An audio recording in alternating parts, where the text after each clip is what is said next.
Greetings. I'm Thomas Caldwell of the Aurelian Column, and this is Movie Night.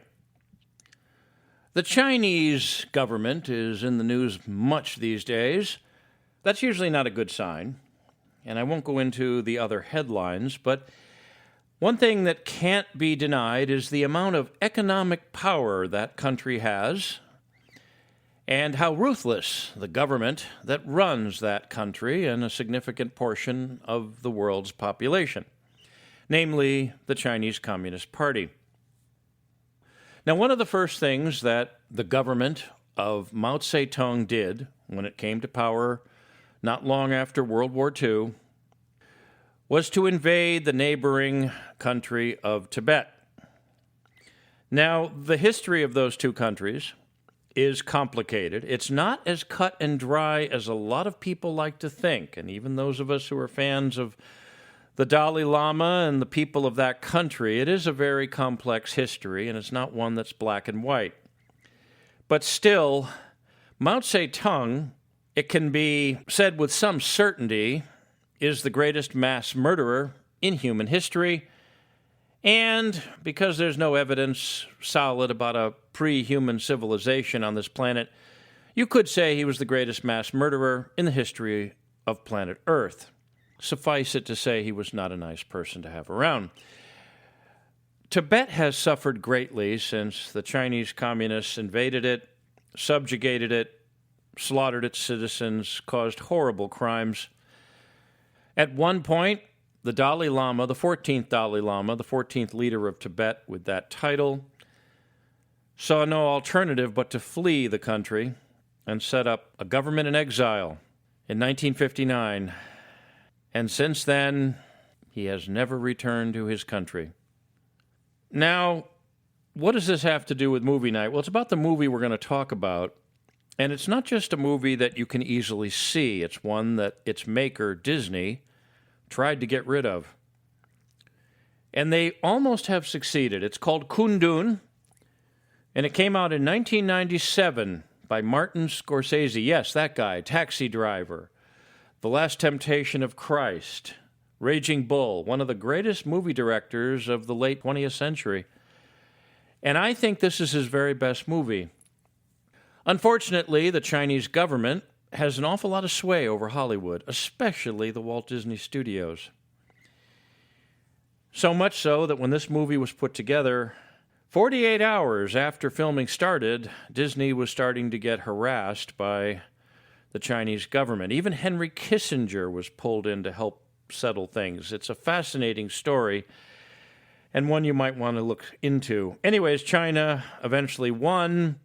When the movie was released, it was released on Christmas Day of 1997. That's it, December 25th.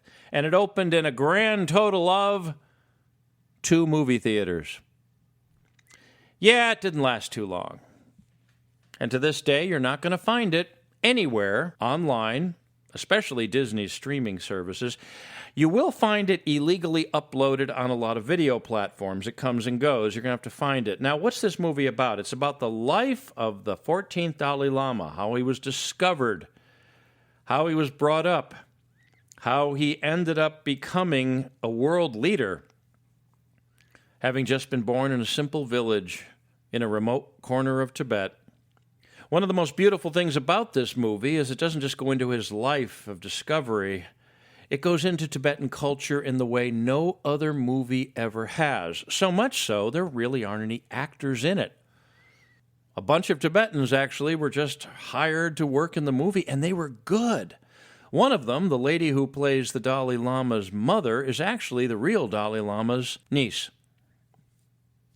It's a fascinating movie. Goes about 2 hours. And it has a mystical side to it that only Scorsese could have done properly without cringe being a factor. It's heart-wrenching. It's beautiful. The photography is absolutely amazing. It was filmed in Morocco, of all places. And I think they couldn't have done it on location in Tibet. But it goes into the complications that went on. But it also is fair to the Chinese, because it's touched on in a few scenes how miserable China was before Mao came in. Arguably, it was better when Mao came in until it got much, much, much worse. The Cultural Revolution, the Great Leap Forward, oh my,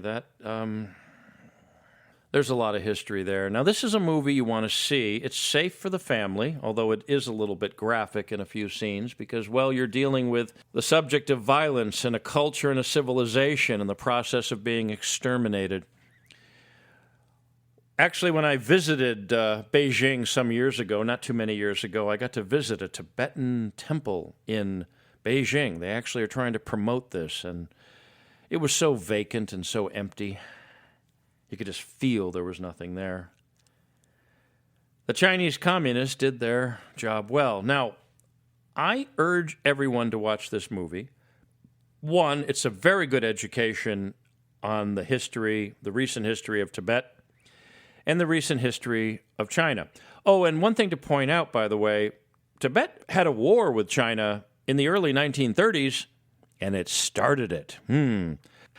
So you see, folks, it isn't all Shangri-La. The Tibetans were never pacifists. In fact, throughout most of history, you wanted to hire some mercenaries. You went to Tibet and said, hey, boys, you want a war? And you'd find plenty of people to volunteer. And there's a long history there, but I won't go into it. But this movie's important. It's beautiful. It's about a culture which has almost been destroyed, but has gotten much more powerful and much more prevalent throughout the world. There's Tibetan monasteries in just about every country now. Some of them are in apartment buildings, like outside of Washington, D.C. There's one in Fairfax County. They run meditation classes there. And they have rather large ones out in the mountains of various parts of the United States.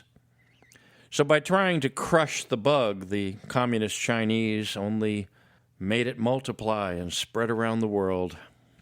This is a movie you should see with your family. It's a movie you should own. Try to buy the DVD. There's no other place to get it except a pirated version online here and there.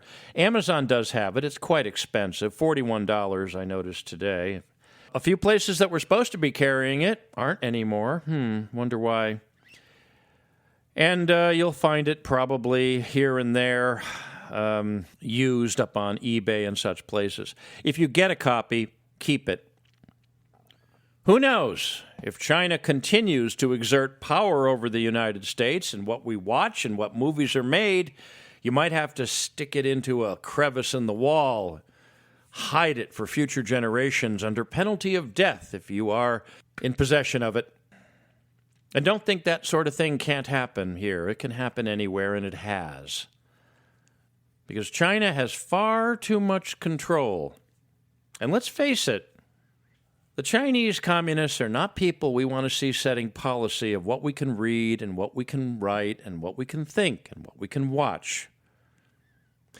And somebody's asked me once, and I'll leave you with this, why are the Chinese so scared of censorship? And said, quite simply, they've been around a lot longer, and they know how powerful ideas are and how stories and writings and movies and things like that can turn the consciousness of a civilization. Censorship, remember, is not something that is imposed by the strong. It is imposed by the weak. And the next time you hear somebody here in the United States talking about political correctness and what you should and shouldn't read or should and shouldn't say, just keep that in mind. You're not dealing with strength. You're dealing with weakness. The movie is Kundun, 1997 by Touchstone, has been orphaned by Disney. You don't find their name anywhere on this now. Martin Scorsese, probably one of his greatest films. I think it's his best. It's one of the 3 movies he did about religion, the other 2 being Silence, and the other, The Last Temptation of Christ. Up on Amazon, you can buy a set of all 3 for a reasonable price. I checked that out. You know what you should try doing? Have a party. Have the DVD. And sit around your living room and watch it. And afterwards, talk about it. That's it for today. If you appreciate my work, please like, subscribe, and share. Share with your friends and share with your enemies, especially if they are friends of China. I can be reached at feedback@aureliancolumn.com. That's feedback@aureliancolumn.com. I'm up on X. My handle there is MICCAMPEN. That's MICCAMPEN. This podcast originates at Substack. My address there is aureliancolumn.substack.com, and you send me a private message there, I'll probably read it and might get back to you. Until we meet again, be good, be safe, be vigilant, and remember, don't forget the popcorn. Good day.